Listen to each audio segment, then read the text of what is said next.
Marcus Blake, the black big boss, was left waiting outside the lounge. A few minutes later, he fired the entire management team. "I'm sorry, sir, but you don't meet the criteria for the first-class lounge." Those words rang out softly and politely, yet they struck Marcus Blake's pride like an invisible dagger. He was a 47-year-old black man, the powerful founder and CEO of the prestigious Skybridge Airlines. He stood there in a slightly wrinkled, worn shirt, simple reading glasses perched on his nose, with a time-worn leather backpack slung over one shoulder. No tailored suit, no luxury watch, nothing to suggest he was anyone of importance. Minutes later, a younger white man in an expensive suit strolled straight into the lounge.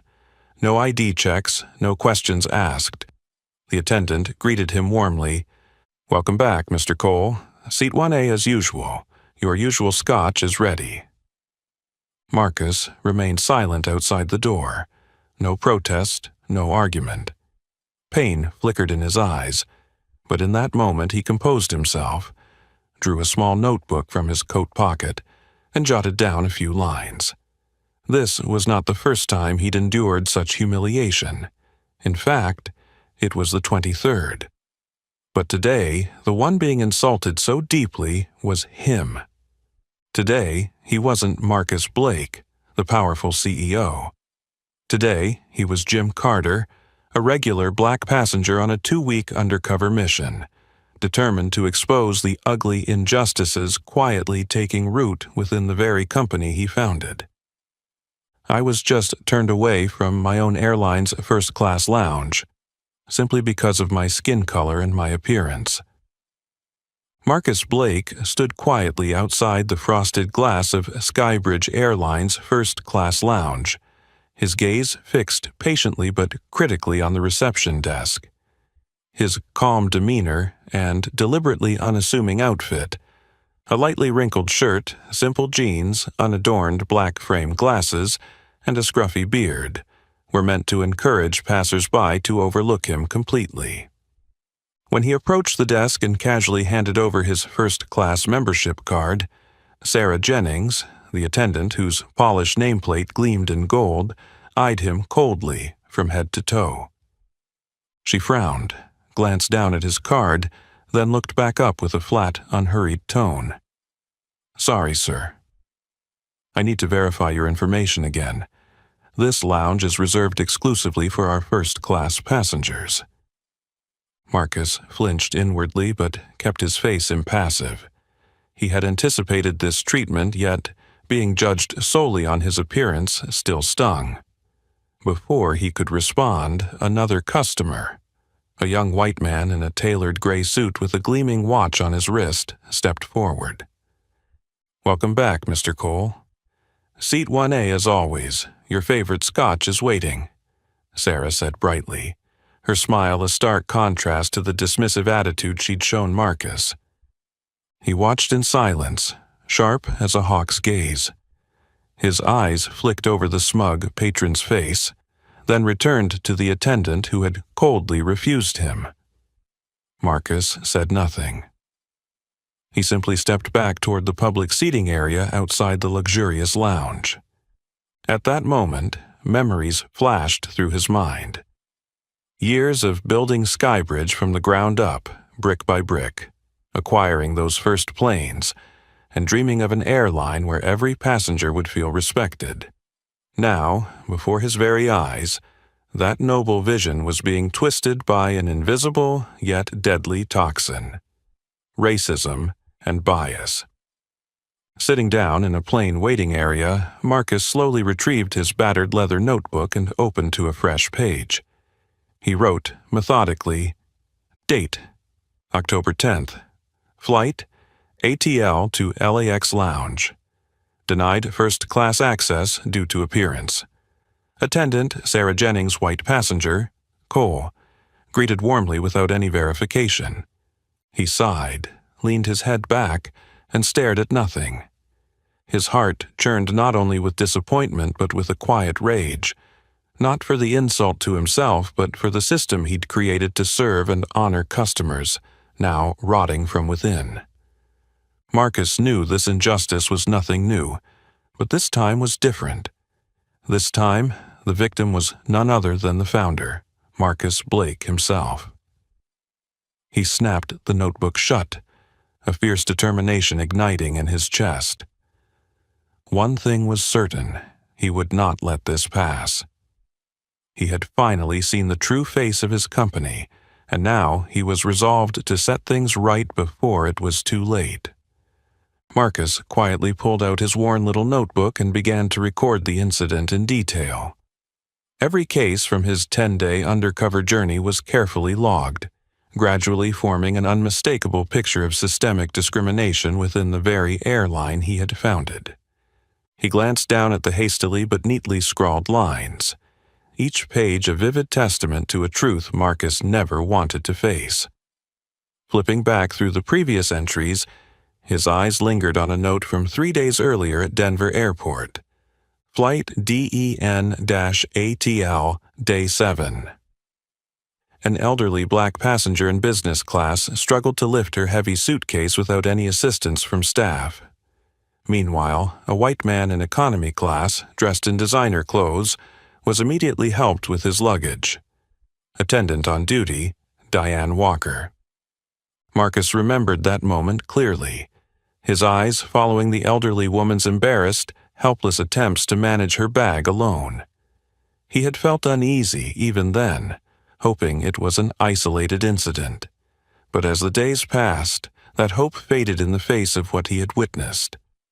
He turned another page and whispered the next entry under his breath, the words barely escaping his tightly pressed lips. Flight Ord Den, Day 5. 2 passengers of color in plain athletic wear, their upgrades already confirmed, were turned away at the gate pending system verification. 10 minutes later, a white man in an expensive suit arrived and was ushered into first class without any checks. Gate agent. Kevin Rowe. Marcus frowned. Every name he wrote in that notebook felt like a painful cut into the faith and hope he once placed in Skybridge Airlines. These employees, Sarah Jennings, Diane Walker, Kevin Rowe, were faces he had trusted. The very staff featured in internal training videos and smiling on promotional posters touting the carrier's exceptional service. He flipped on, pausing at a marked page summarizing a brief conversation with a retired employee, David Mitchell, a former sales director with decades of experience at the airline. David Mitchell, former sales director, Diamond member since 2007, always received special treatment on business trips when wearing a suit. Since retiring and dressing casually, he's frequently been subjected to extra verification and repeated checks, despite his longtime membership status. Marcus drew a slow, deep breath, anger and shame rising in his chest. David Mitchell had been a dedicated employee and loyal customer, someone Marcus always wanted to honor. Now, it pained Marcus to realize that Mr. Mitchell and countless others were judged solely on appearance, and sidelined by the very company they had served and supported for years. The more he reviewed his notes, the more Marcus understood this wasn't just a few bad apples. It was like a silent disease creeping into every policy, every training session, every subtle glance and gesture staff offered passengers. It was a warped culture taking root before his eyes. He looked up toward the first-class lounge beyond the glass doors. Inside, Sarah Jennings was still cheerfully serving her qualified guests. Marcus couldn't help but wonder, who had empowered people like Sarah to decide which passengers were worthy? He lowered his head, clutching the notebook tightly. His resolve had never been stronger. This was no longer a string of isolated events, but a deep crisis in Skybridge Airlines' corporate values. A crisis of ethics, equity, and fairness. With unwavering determination, Marcus flipped to a fresh blank page and wrote in bold strokes, reminding himself of the weight he now carried. It's time to confront the truth. We must root out this problem. No more delays. He snapped the notebook shut, rose to his feet and prepared to board his next flight. This time, he vowed, he would watch even more closely, tracking names and faces behind every friendly smile, to uncover the source of the dangerous discrimination eroding the foundation he had built. The next flight from Atlanta to Los Angeles had taken off, and Marcus sat quietly in the very last row of economy class, deliberately choosing a humble seat so he could watch every gesture of both crew and passengers.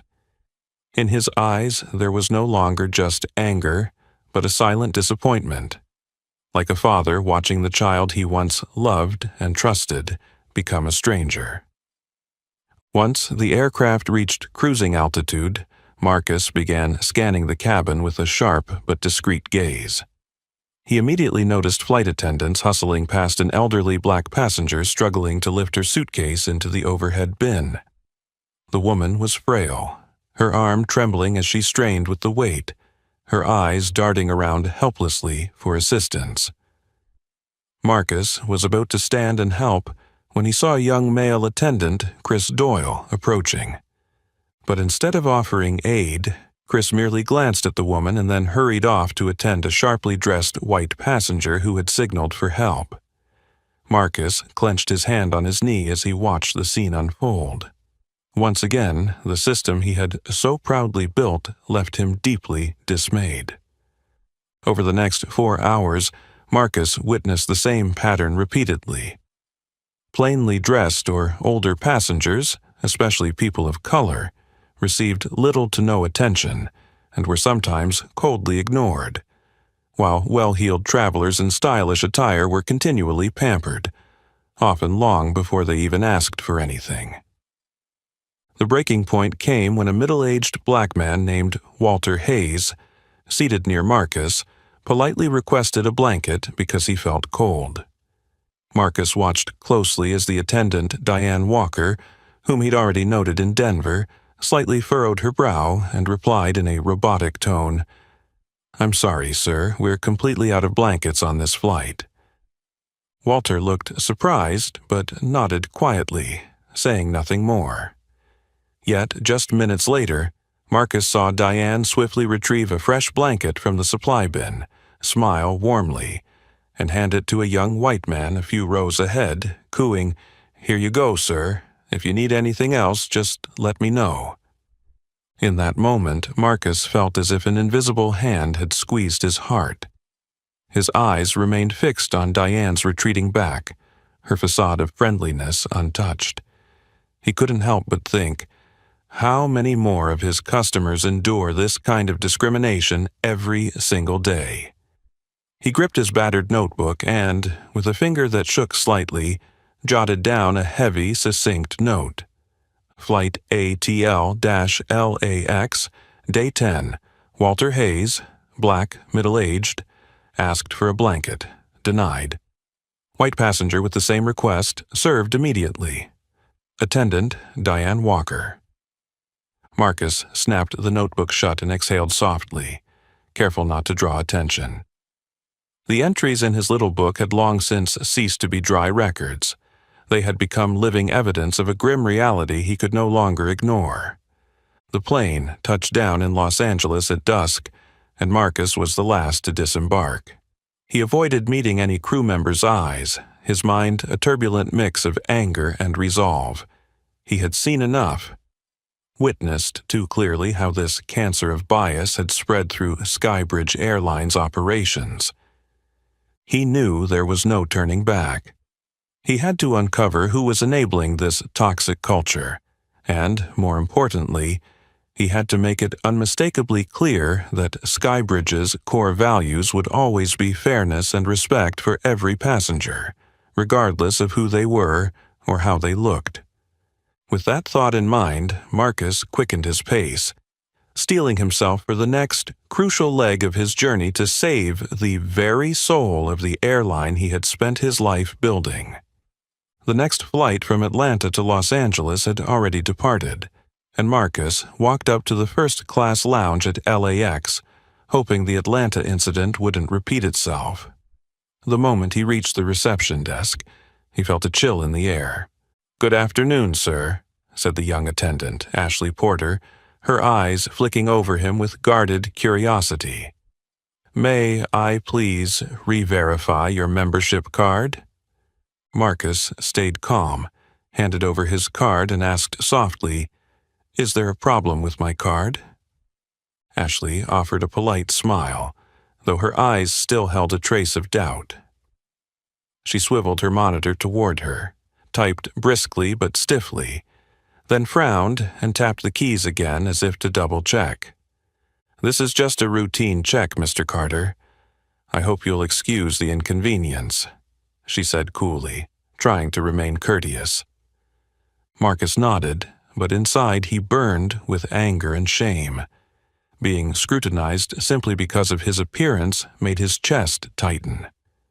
At that moment, another passenger approached the lounge, Richard Cole, a tall white man in a sharp navy suit. As soon as he appeared, Ashley completely ignored Marcus. Her face brightened, and she sprang to life. "Mr. Cole, it's so good to see you again. Your favorite seat is ready, and your whiskey is on the way." Marcus watched, stunned, as Ashley's gaze toward Richard was warm, respectful, and solicitous, whereas Marcus, the man who built this entire airline from nothing, was treated like an intruder.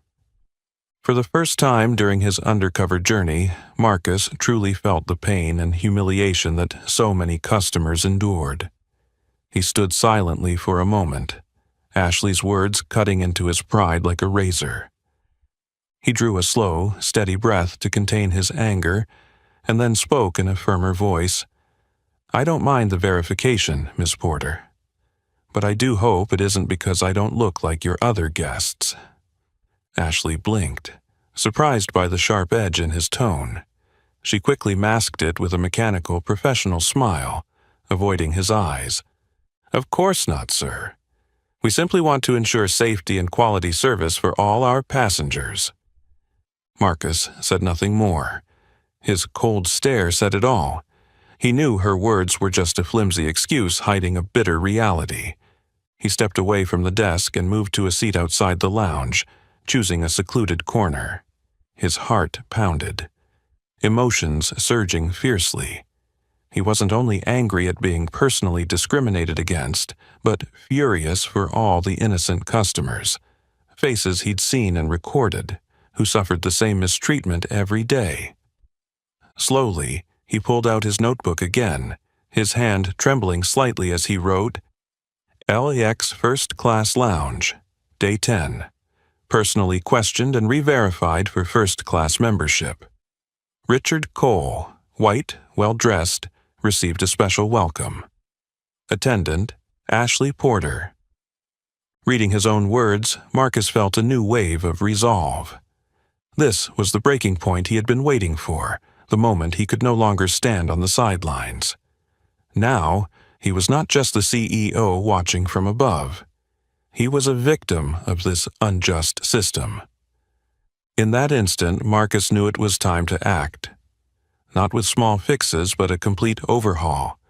Employees like Sarah Jennings, Diane Walker, Kevin Rowe, and now Ashley Porter, who were corrupting Skybridge Airlines' values, would be held accountable. He snapped the notebook shut, his gaze more determined than ever. The path ahead would not be easy, but he was ready. The truth would be exposed, and Skybridge's true principles, fairness and respect for every passenger, would be restored, no matter the cost. The memory of that humiliating moment at LAX still lingered in Marcus's mind as he sank into the leather chair of his high-floor office at Skybridge Airlines. Outside the floor-to-ceiling windows, Manhattan's steel-gray sky mirrored his mood, heavy, overcast, and restless. Across from him sat Elaine Barrett, Chief Operating Officer and his trusted partner since the company's earliest days. She studied him with worry in her eyes. "Marcus," Elaine broke the tense silence. "Have you seen the latest customer feedback report? The numbers keep getting worse, and this time it's not about technical glitches or normal service delays." Marcus nodded slowly. He'd read every line, complaints about frosty attitudes, unfair treatment, and feeling judged on appearance alone.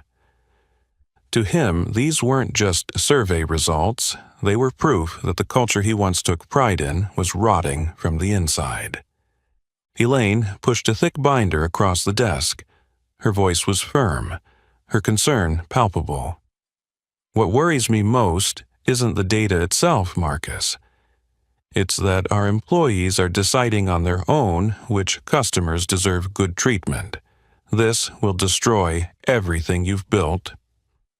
Marcus picked up the binder, flipped through a few pages, then set it back down. His eyes, heavy with resolve, met Elaine's. I know. That's why I need to see it for myself. Elaine's brow furrowed. What do you mean? What are you planning to do? Marcus paused, choosing his words carefully before revealing the plan he'd been formulating for days. I'm going undercover, as a regular passenger. No perks, no one knowing who I am.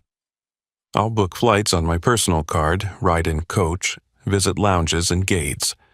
I need to experience firsthand what our customers go through. Elaine stared at him, a mix of astonishment and fear on her face. Marcus, do you realize what you're saying?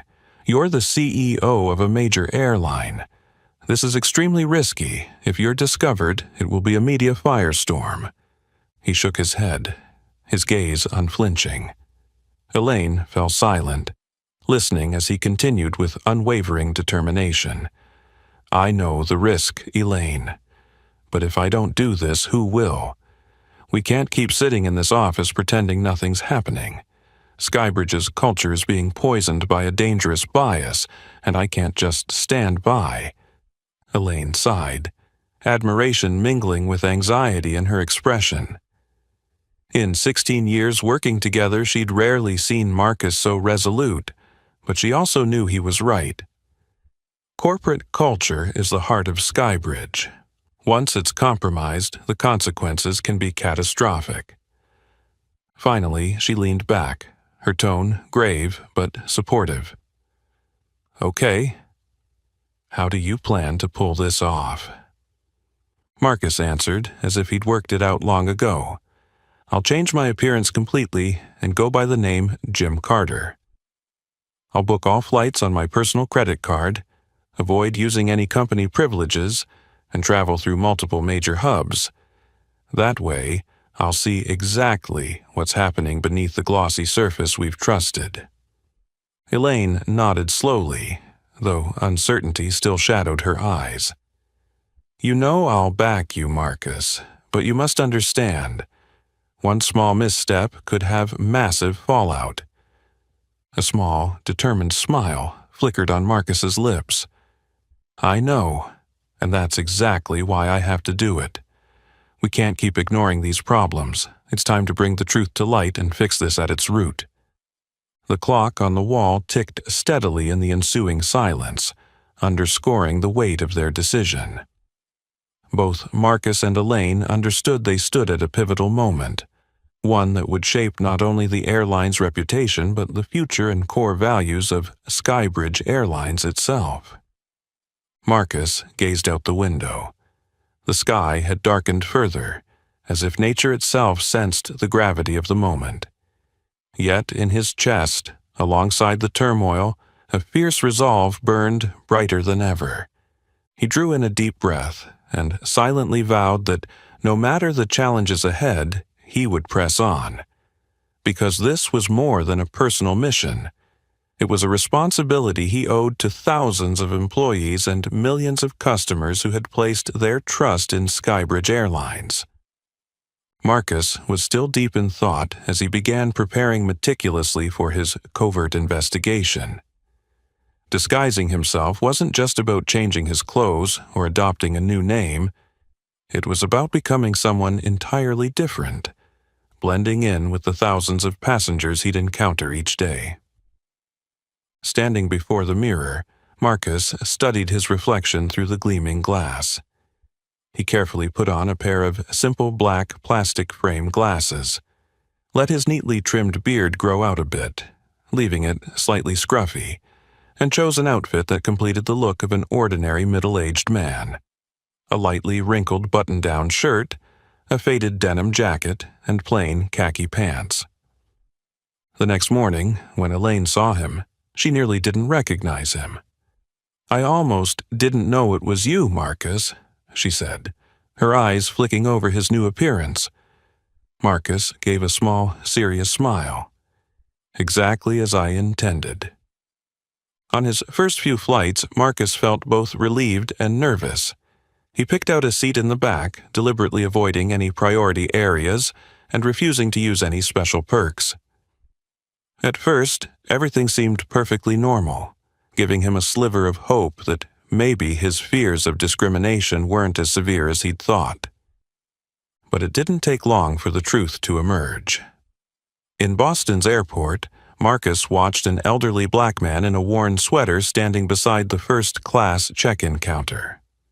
The attendant there, a blond young man named Justin Monroe, glanced at him coldly and said, "Sir, this lounge is for first-class members only.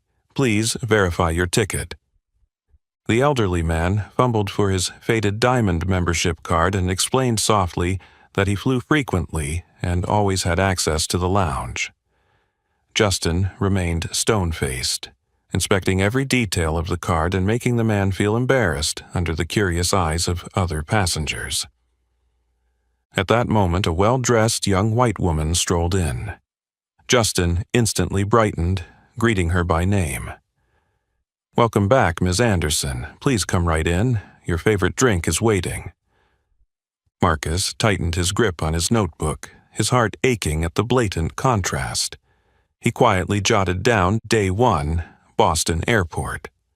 Justin Monroe rigorously checked a senior black passenger's membership while instantly welcoming Ms. Anderson, white passenger. On his next flight from Boston to Chicago, Marcus again observed a sharp but quiet bias. A casually dressed black couple in coach politely requested water. An attendant named Amanda Brooks replied, "Please wait a moment," and never returned. Meanwhile, a young white man sitting just behind them, who never asked, received attentive service and even offers of extra snacks. Marcus frowned and added another note. Day 2, Flight Beausword. Amanda Brooks ignored the black couple's water request, but proactively served the white passenger nearby. Each day brought similar scenes, every incident feeling like an invisible stab at the faith Marcus once had in his staff. The very employees he'd considered paragons of dedication and fairness were undermining the airline's culture. In Denver, he watched an elderly black woman named Eleanor Thomas struggle with her heavy suitcase. Despite her repeated glances pleading for help, no staff member stepped forward. Finally, Marcus himself rose to lift her bag into the bin, his heart sinking at the gratitude in her eyes. He was no longer just an observer. He was living the experience of the customers he'd long taken for granted. Each small indignity piled up, forming a clearer, but more painful, picture of what was really happening. Back in his hotel room that final night before returning to Atlanta, Marcus flipped through notebook pages thick with handwritten notes. He felt exhausted, but also clearer than ever that this wasn't about a few bad employees. It was a systemic issue, a poisonous culture thriving under his watch. He closed his eyes and thought about his next steps. His undercover investigation was nearing its climax. Now he had to uncover who was responsible, who was enabling this discrimination to continue and spread. His heart swelled not only with disappointment but with ironclad resolve. Marcus knew that to save Skybridge Airlines, he had to confront this painful truth head-on, no matter what it might cost him. The haunting memories from his previous flight still weighed on Marcus's mind as he arrived at Denver International Airport. Every incident he'd witnessed felt like a deep scratch on the pride he once held for Skybridge Airlines. What pained him most, though, wasn't just the unfair treatment itself. It was how the passengers suffering this discrimination seemed to accept their fate silently, without protest or complaint, becoming invisible victims within the very system they trusted. Waiting at the gate in Denver, Marcus noticed a young black couple, Terrence and Maya Edwards, dressed neatly but modestly, politely trying to confirm with the agent that they'd pre-upgraded their seats via the mobile app. The agent, middle-aged, wearing a name tag that read Kevin Rowe, a name Marcus had already recorded, responded impatiently, "I'm sorry, but we need to verify that upgrade in our system. Please wait a moment." Terrence nodded graciously and shared a reassuring glance with his wife. Marcus watched Kevin closely. The agent's eyes were cold, insincere, as though helping this couple was nothing but a chore. Less than 5 minutes later, a young white man in an expensive suit approached the counter. Marcus's heart sank when he recognized him as Richard Cole, the same man whose privileged treatment had humiliated him in Los Angeles. "Mr. Cole, so glad you're here," Kevin said warmly, a complete reversal in tone. "Your business class seat is all set. We'll make sure you get the best one." Marcus clenched his fist and ground his teeth. Once again, he was witnessing what he thought had been isolated incidents become a clear, systemic pattern. He glanced at Terrence and Maya, their faces reflecting quiet disappointment as they returned to the waiting area. Marcus felt his chest tighten. These guests didn't even realize they were victims of injustice, enduring it meekly as if unreasonable delays and dismissals were simply part of travel. He flipped open his small notebook and quickly jotted down, "Denver, Day 6. Kevin Rowe deliberately delayed seat upgrades for the black couple, Terrence and Maya Edwards, while immediately accommodating Richard Cole, white, well-dressed." When the flight departed Denver, Marcus sat quietly in a back row seat in coach, continuing his observations. He saw an elderly black woman with silver hair struggling to push her heavy suitcase into the overhead bin. She looked flustered and exhausted, her eyes pleading for help. Marcus scanned for crew and spotted Diane Walker, the same flight attendant he had noted in Atlanta, glide past the woman as if she didn't exist. At that moment, Diane swiftly assisted a young white man in the row next to Marcus, smiling brightly and chatting cheerfully. A surge of anger rose in Marcus's chest. He stood, went over, and lifted the suitcase himself. The grateful, shame-tinged look in the woman's eyes broke his heart. "Thank you, young man," she whispered. "I'm so old, I hate to trouble anyone."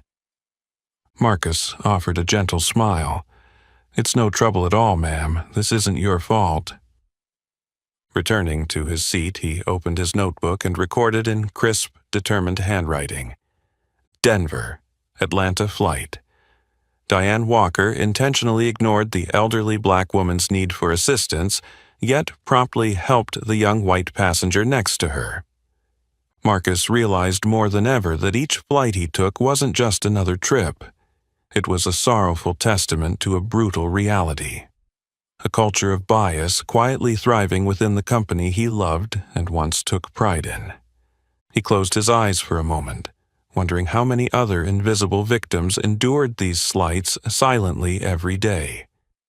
He knew the responsibility now rested on him, to stand up and speak for those who couldn't.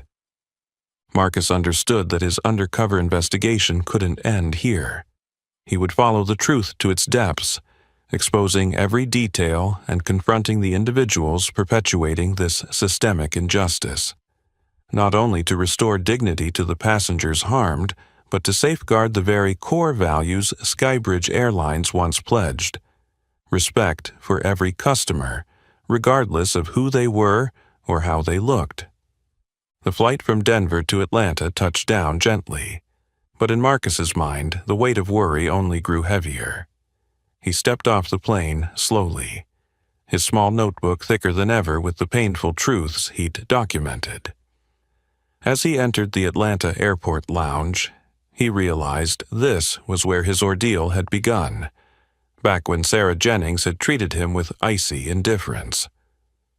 Marcus settled into a secluded corner of the lounge and silently flipped through his pages, reflecting on every case he'd recorded. Just then, a warm voice beside him pulled him from his thoughts.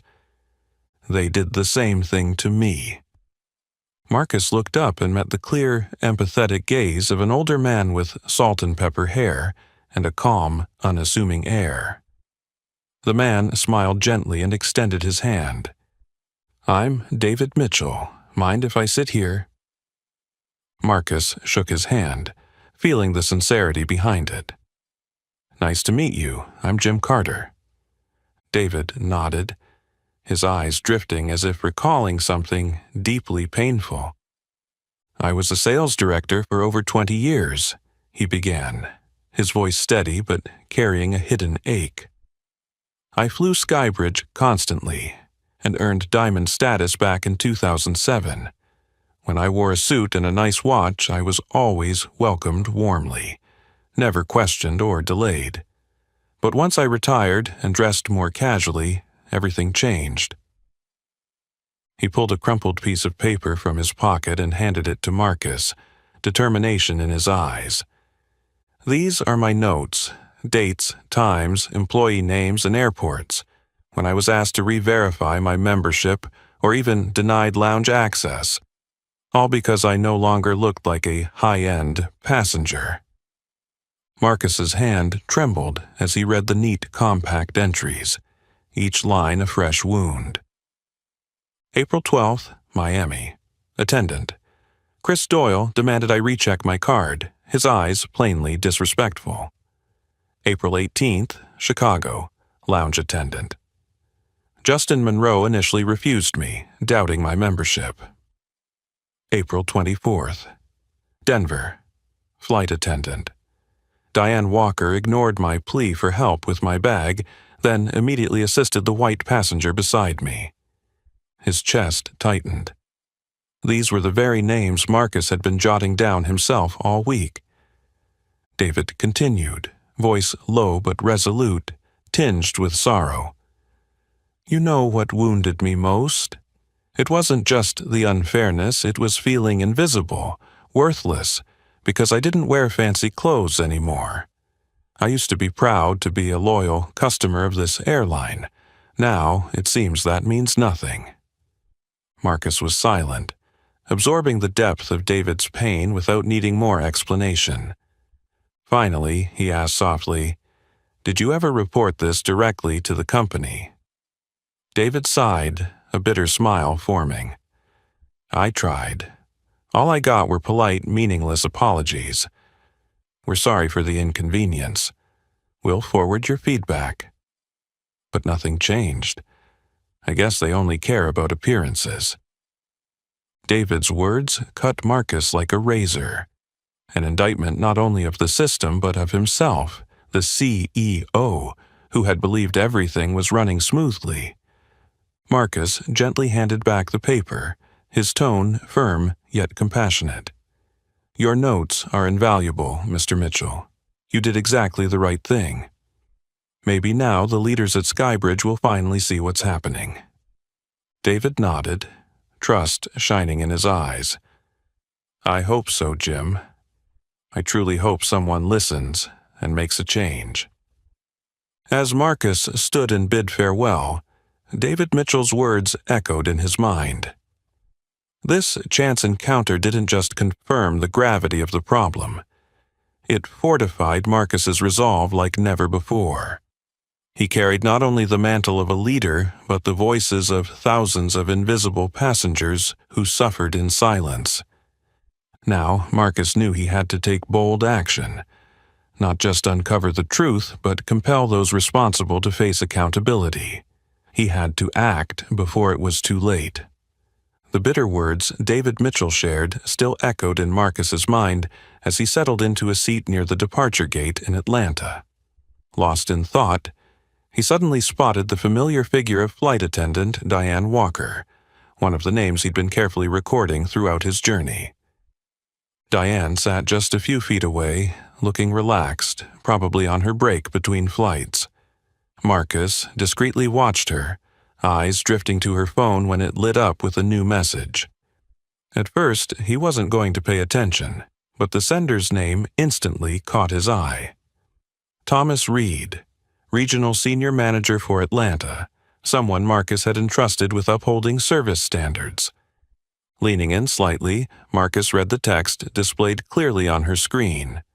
Thomas Reed. On the upcoming ATL LAX flight, remember to follow the list I sent. Limit assistance to passengers who don't meet our brand standards. You know what to do. Marcus's heart skipped a beat, as if a cold shock had raced down his spine. List? Brand standards? Words that once seemed harmless now carried a far more ruthless, chilling meaning than he'd ever imagined. He watched Diane type a quick reply, her fingers gliding over the screen. Diane Walker. Yes, I understand. Only prioritize premium passengers. Offer minimal help to those who don't fit the criteria. Don't worry, sir. It felt like a punch to Marcus's chest. This wasn't unconscious bias or a few careless employees. It was a deliberate, orchestrated scheme directed from the very top.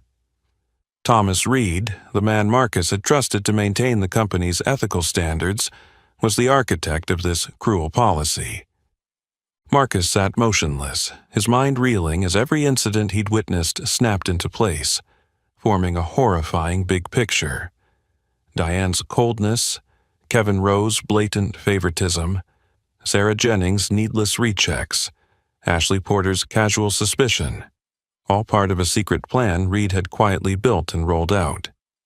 He recalled the phrase brand standards in the message, an outwardly professional term hiding a brutal truth. Reed had created a covert system to rank customers not just by appearance but by race, deciding who deserved top-tier service and who should be neglected. His throat tightened, fury building as he fought to remain calm. He pulled out his notebook and scribbled in clear, urgent handwriting. Day 10, Atlanta Airport. Diane Walker texts Thomas Reed about classifying passengers by race and appearance. A clear, intentional system is in place. Marcus pocketed the notebook and leaned back, trying to steady his breathing, angry, stunned, and more responsible than ever. This was no longer the misdeeds of a few individuals, but an organized conspiracy rooted at the heart of the company he'd spent his life building and protecting. His gaze settled on Diane, now standing and walking toward the gate as if nothing had happened. Her unsettling calm made him shiver. How many other passengers had silently suffered under this toxic culture, unaware of why they were being ignored? Marcus rose and strode toward the gate, his heart heavy, but his resolve stronger than ever. This moment changed everything. He was no longer merely an observer or a secret note-taker. Marcus knew he had to act immediately, confront Thomas Reed and every person involved, holding them fully accountable under the law and before their own consciences. There was no time for hesitation. He now represented not just Skybridge Airlines but justice and the dignity of thousands of invisible customers long forgotten. Marcus vowed to bring the truth to light, no matter the cost. The moment he saw those secret messages, Marcus realized there was no turning back. Returning to his hotel that evening, he immediately asked Elaine to quietly send him all personnel files and any documents related to the brand standards Thomas Reed had introduced. Marcus sat in the dim room, the glow from his laptop illuminating his increasingly tense face. Opening the confidential files Elaine had just emailed him, Marcus began to see the full, dark picture Reed had been quietly building under the guise of professionalism and modernity. Reed's documents never used overtly discriminatory language, but they were full of hidden implications wrapped in glossy terms like prioritize premium customers, consistent brand image, and optimized experiences for priority clients. Marcus paused at a document titled Guidelines for Prioritizing Customers by Brand Image Criteria, signed off by Thomas Reed himself. His throat tightened as he read the cold, clinical wording. To maintain our upscale brand image, staff must give special attention and priority to customers who match the company's representative appearance standards. Those who do not meet these appearance criteria will receive restricted access to preferential services, preserving our brand's reputation and prestige. He exhaled in angry frustration. Reed had used harmless-sounding phrases to hide a clearly racist and elitist agenda. Terms like appropriate appearance and service restrictions were cleverly coded so that no one would suspect the underlying intent. Flipping to the next page, Marcus saw two lists: priority customers and non-priority customers. It was unmistakable. Most of the priority names were white, well-dressed travelers, while the non-priority list was almost entirely people of color, seniors, or simply patrons in casual attire. This wasn't accidental. It was a deliberately engineered system. The more Marcus read the emails between Reed and his subordinates, the more bitterly enraged he became. Reed repeatedly instructed staff to carry out this segregation, discreetly but effectively, ensuring neither customers nor the public would notice. He encouraged them to apply these criteria tactfully, making it almost impossible for discriminated passengers to even realize what was happening, let alone complain. In one particularly cold email to Diane Walker, Reed wrote, "Remember, Diane, our preferential service must go to those who reflect the brand image we're targeting. Those who don't meet these standards need to understand they aren't in our priority group." Each sentence felt like a dagger to Marcus's heart, shredding the trust he had placed in Reed. This was the man he had recruited to elevate service quality, now exposed as the mastermind behind a cruel, systematic plan. For a long moment, Marcus sat in stunned silence, waves of disappointment and anger crashing through him.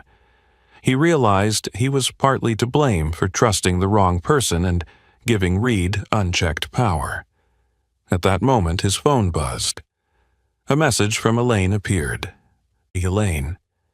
"Marcus, I just checked Reed's hiring history. He came from a rival airline and was accused of similar practices there, but the case was quickly buried. Reed is deliberately applying the same discriminatory system here." Marcus gripped his phone, fury surging. This was even worse than he thought, not just one rogue manager's wrongdoing, but an orchestrated, premeditated scheme, with Reed at its helm and a network of accomplices. He texted Elaine back, short and resolute. "Marcus, thanks, Elaine. I'll handle this. We must act immediately and stop Reed and his allies from doing any more damage." Marcus turned off his phone and sat in the darkness for a long while. These revelations had fully awakened him to the severity and sophistication of Reed's plan. The foundation of trust and hope he'd built for his company was under dire threat. But he knew he couldn't let anger or despair weaken him.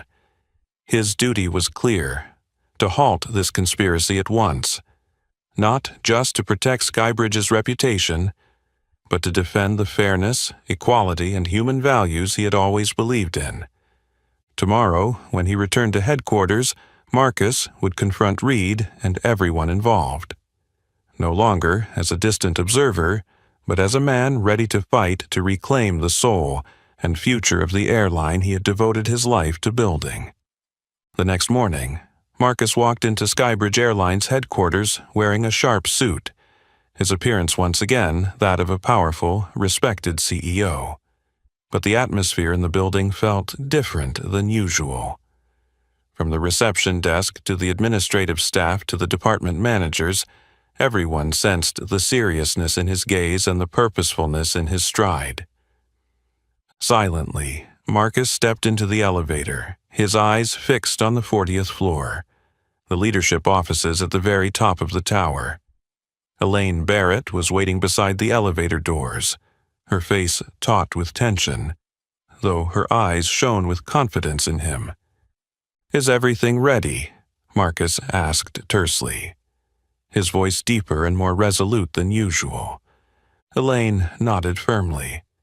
"All the files and evidence are compiled. Thomas Reed and the others are already in the conference room. I think they're starting to realize something's wrong." Marcus took a deep breath, nodded decisively, and strode into the boardroom. The moment the doors opened, the room fell into a hush, as if a cold current had swept through the dozen or so executives seated around the long table. Marcus's eyes scanned the room briefly before settling on Thomas Reed, seated near the head of the table, looking startled but trying to maintain his composure. "Good morning, everyone," Marcus said, his voice low yet commanding. "I'm sure you all understand why I've called this extraordinary meeting." Reed immediately spoke up, attempting nonchalance but clearly unsettled.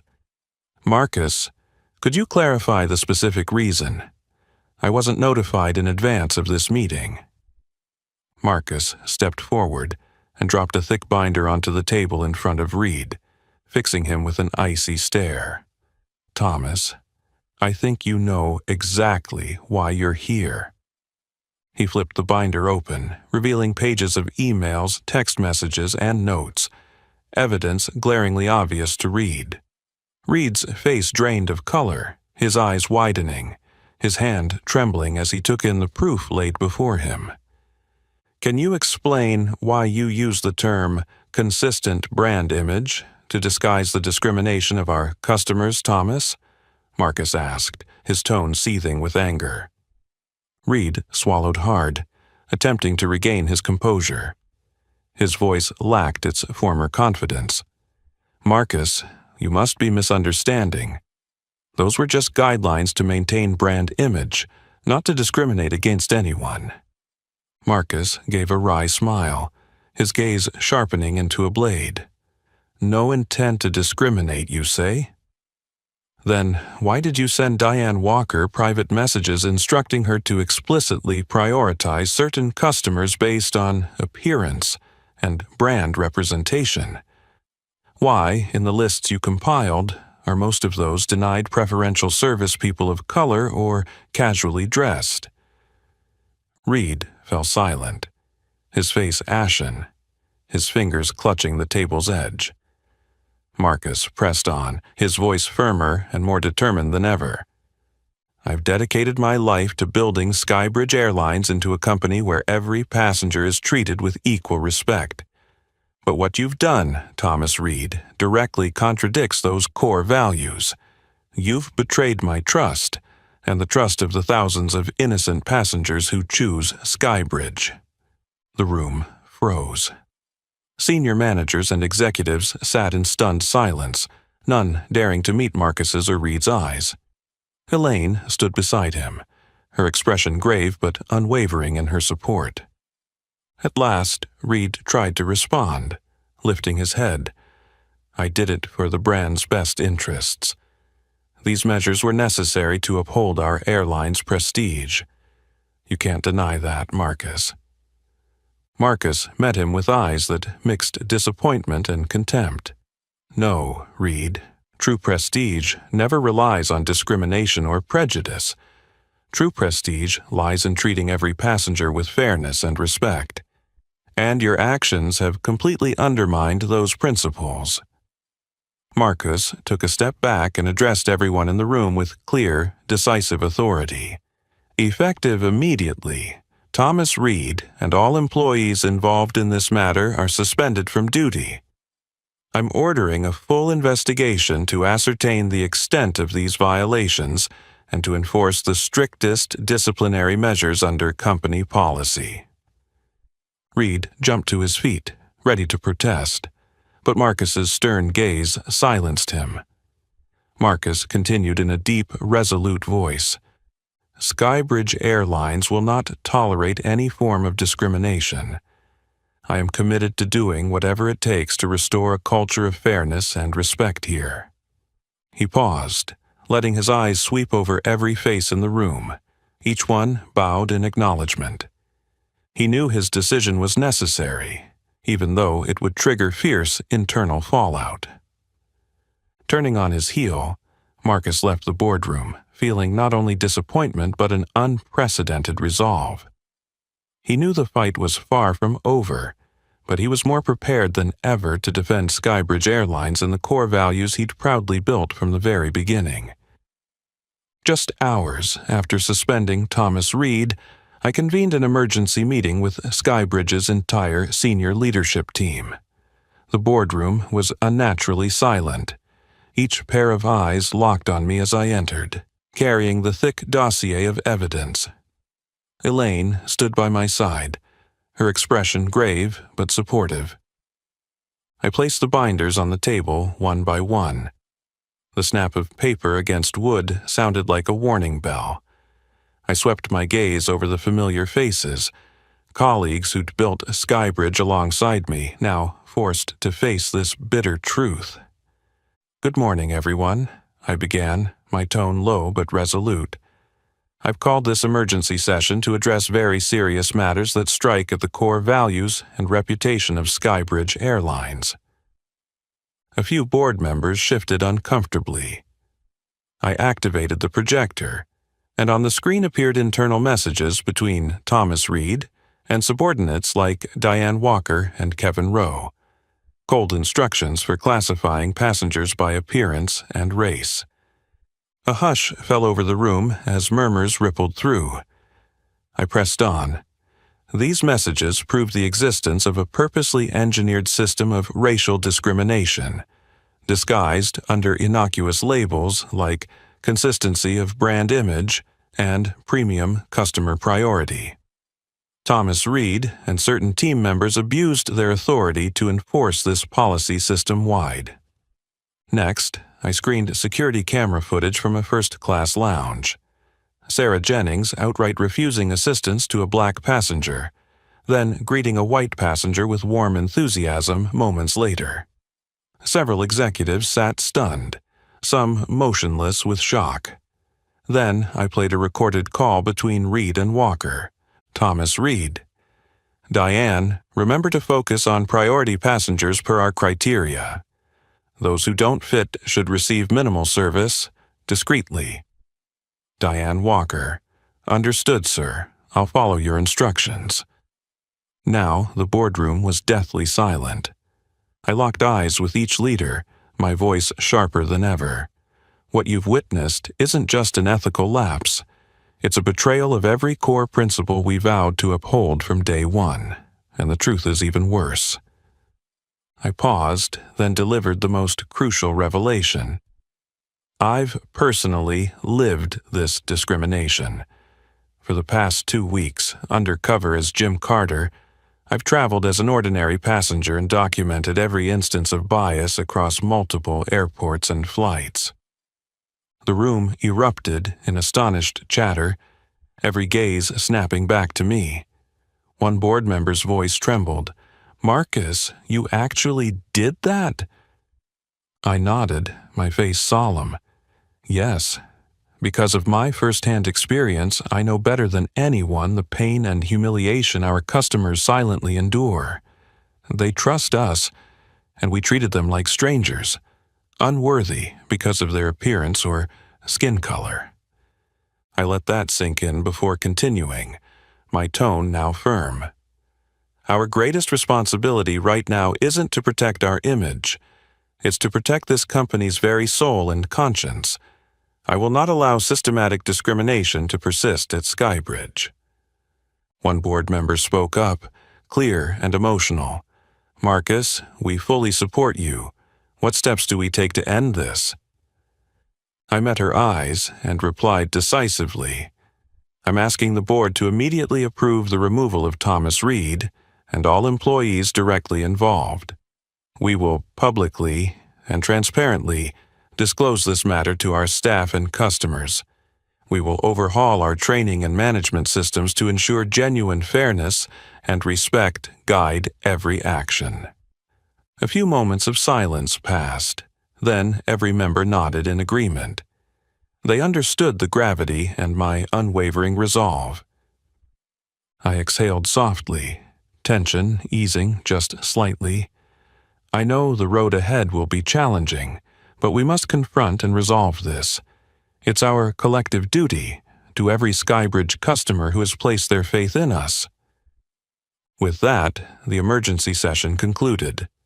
I stood, feeling a tremendous weight lift even as I knew this was just the beginning. The path forward will be tough, but I am ready. Restoring trust and true respect at Skybridge Airlines is the most important mission of my career, and I will see it through. Just hours after the board meeting ended, Marcus asked Elaine to prepare a small, private conference room for a one-on-one meeting with Thomas Reed. The tension in the cramped space felt palpable, as if it could choke anyone who walked in. When Thomas Reed entered, Marcus was already waiting, clutching the irrefutable evidence. His gaze locked onto Reed. Not the disappointed look of a CEO, but the resolute stare of a man standing on the threshold of a major reckoning.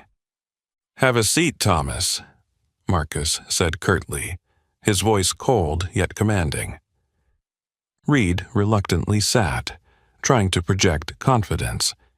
He still hoped to justify his actions and regain control of the conversation. "Marcus, I really think you're overreacting to this information. Everything I did was meant to protect the Skybridge Airlines brand. Maybe you should calm down and take a closer look." Marcus raised his hand to cut him off, his eyes sharper than ever. "That's enough, Thomas. I've given you more than enough chances to explain, but the truth doesn't change.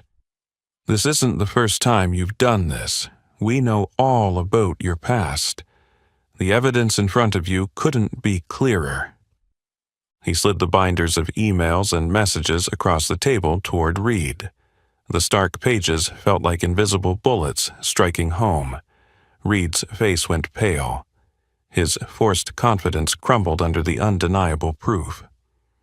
"Thomas," Marcus continued, his tone steely, "you have betrayed every core value that I and all our conscientious employees have painstakingly built over the years. You haven't just damaged Skybridge's reputation. You've directly hurt countless innocent people who were discriminated against by your cruel policies." Reed stammered, desperation in his voice but still defiant. "Marcus, please hear me out. You don't understand the pressure to maintain a brand." "A brand?" Marcus cut him off, his voice booming. "What kind of brand, Thomas?" "A brand built on discrimination. A brand that only serves the so-called elite customers by your own criteria, while treating everyone else as if they don't even exist." Marcus paused, locking eyes with Reed, enunciating each word deliberately. "I never founded Skybridge to be a discriminatory airline. I built it so that every passenger would be treated equally and with respect. And you, Thomas Reed, deliberately undermined those fundamental principles." Reed sat frozen, his lips moving as if seeking one last excuse, but Marcus offered no opening. He stood up straight, his voice final. "Effective immediately, you are terminated from Skybridge Airlines, and you are not alone. 17 other managers directly involved in this scheme are suspended without delay." Reed's face contorted with anger and desperation as he sprang to his feet, trying one last protest. "You can't do this. Marcus, you're making a huge mistake. I'll sue you." Marcus remained calm, unwavering. His voice was crisp and cold. "Do what you think you must, Thomas, but I advise you to think twice. This evidence proves your serious misconduct. Skybridge Airlines will never tolerate anyone who harms the values and ethics of this company." At that moment, 2 security officers entered and stood by the door, awaiting orders. Marcus looked at them and spoke quietly, but unmistakably. "Please escort Mr. Reed out of the building immediately. Revoke all his accounts and internal access as of this moment." Reed shot Marcus one final glare, fury in his eyes, but he understood the futility of resistance. Silently, he left the room in defeat. Marcus remained standing in the small conference room, feeling both heartache and relief. He knew his decision would send shockwaves through Skybridge, but it was necessary. To restore fairness and true values to the company, he had to weather this storm. Elaine entered, her eyes filled with support and admiration. She whispered, "You did the right thing, Marcus. Those who remain will come to understand the values we must uphold." Marcus nodded, gazing out the window. Outside, the late afternoon sun was beginning to drop, but in his mind, the light of justice and determination shone brighter than ever. He vowed that, no matter the obstacles, he would continue to fight for Skybridge Airlines, for everyone who had trusted and believed in him. The moment the door closed behind Thomas Reed, I stood alone in that small room, my mind drifting back to a bitter day when I was a young man, my very first time on a plane, only to be blatantly discriminated against because of my skin and simple appearance.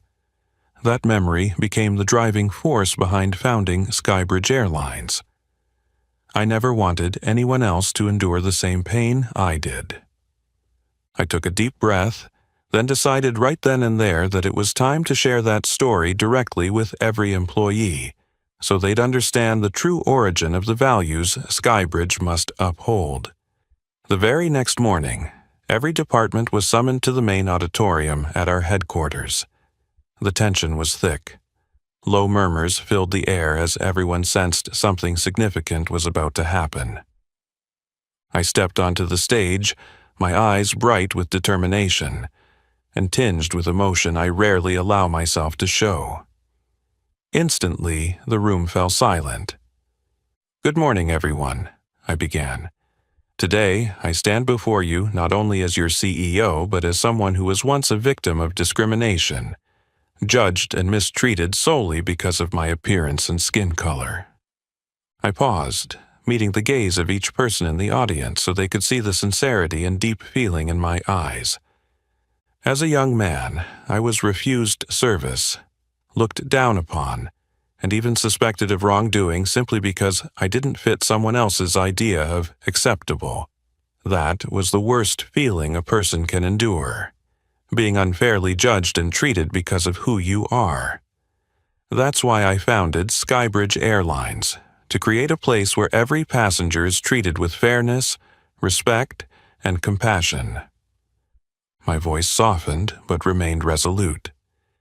Yet, what I've witnessed recently shows that some among us have lost sight of those core values. Discrimination has been cleverly hidden, but its reality is as clear and as cruel as ever. I let that sink in before continuing, my tone earnest. I want you all to know that I will never allow that toxic culture to persist at Skybridge Airlines.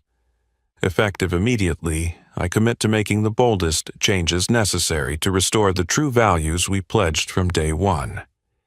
I raised my voice, firm and clear.